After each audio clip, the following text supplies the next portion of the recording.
সামাজিক যোগাযোগ মাধ্যমের একটি মাত্র ক্লিক, আর তাতেই মুহূর্তের মধ্যে শেষ হয়ে যাচ্ছে বছরের পর বছর ধরে জমানো টাকা কিংবা সামাজিক সম্মান। অস্বাভাবিক কম দামে পণ্য বিক্রি, সহজ শর্তে লোন বা বন্ধুত্বের ফাঁদ পেতে দেশজুড়ে সক্রিয় রয়েছে বেশ কিছু সাইবার অপরাধী চক্র। প্রযুক্তির অগ্রগতির সাথে সাথে এরাও বদলে ফেলেছে প্রতারণার ধরন। ফলে প্রতিনিয়ত সাধারণ মানুষ না বুঝেই পা দিচ্ছেন এই অদৃশ্য ফাঁদে। বিস্তারিত দীপ্তচন্দ্র পালের রিপোর্টে।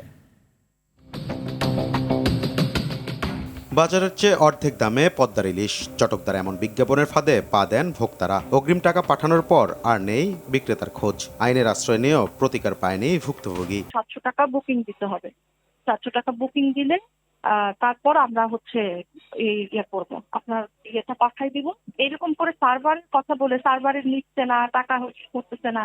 যতবার টাকা পাঠাইছি, প্রথমে ছিল 6,500, তারপরে যখন 12,000 হয়ে গেল তখন বলতে আবার 12,000 টাকা পাঠান।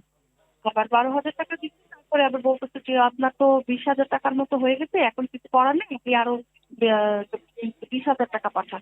শুধু ইলিশ নয়, দ্রুত ঋণ দেওয়ার নামে বিভিন্ন লোন অ্যাপ ডাউনলোড করে ব্যক্তিগত তথ্য হাতিয়ে নিচ্ছে প্রতারক চক্র। পরে সেই তথ্য ব্যবহার করে ব্ল্যাকমেল, অতিরিক্ত সুদ আদায় কিংবা অর্থ আত্মসাতের অভিযোগও রয়েছে। 2,000 টাকার ভিতরে আমার 2,000 টাকা পুরো দেয় নাই, 1200 টাকা দিছে, 800 টাকা কেটে রেখে দিছে। রেখে দিয়ে বলতেছে যে এক সপ্তাহের ভিতরে পেমেন্ট করার জন্য বাকি টাকাটা। এরা আমার হুমকি দিছে, যে মনে করেন যে বলছে যে যদি ওনাদের লোনের টাকা পরিশোধ না করি, তাহলে আমার বিভিন্ন যে ছবিপত্র আছে আমার মোবাইলে, সেগুলো মনে করেন তারা মনে করেন যে সোশ্যাল মিডিয়াতে দিয়ে দিবে বা ভাইরাল করে দিবে। এদিকে ডেটিং অ্যাপেও তৈরি হচ্ছে নতুন ফাঁদ। বন্ধুত্ব বা সম্পর্কের আড়ালে বিশ্বাস অর্জন করে টাকা হাতিয়ে নেওয়া, আবার কখনো ব্যক্তিগত ছবি বা ভিডিও দিয়ে ব্ল্যাকমেল করা হচ্ছে ভুক্তভোগীদের। মেয়েদের দ্বারা আমি প্রতারিত হয়েছি। বিভিন্ন প্রলোভন দেখিয়ে টাকা চায়, আমি টাকাও দিই, এরপর আবার টাকা চায়। এভাবে আমার সরলতার সুযোগ নিয়ে কয়েকবার আমি প্রতারিত হয়েছি।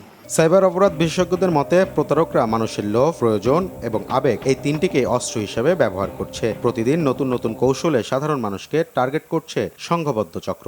অতি লোভে তাঁতি নষ্ট, আমরা যেটা বলি, অর্থাৎ হচ্ছে যে ই কমার্স চটকদার যে সকল বিষয়গুলো দেখেন, ইভ্যালির পরও যদি বাংলাদেশে আরও 4-5টা ইভ্যালি শত কোটি টাকা লোপাট করে অর্থ পাচারের সাথে সম্পৃক্ত হয়, তাহলে আসলে আমাদের কিছু বলার নাই। তো আমাদের আসলে লোভটা সংবরণ করার একটা বিষয় আছে।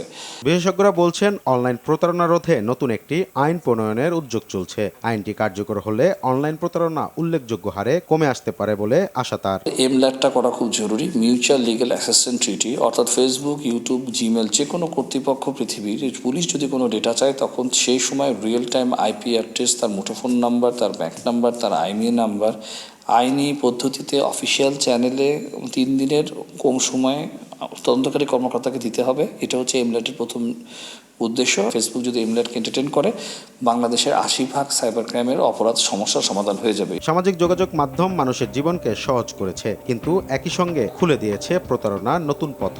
বিশেষজ্ঞরা বলছেন, শক্তিশালী আইনের পাশাপাশি যথাযথ প্রয়োগে নিয়ন্ত্রণে আনা সম্ভব এসব অপরাধ। দীপ্তচন্দ্র পাল, RTV, ঢাকা।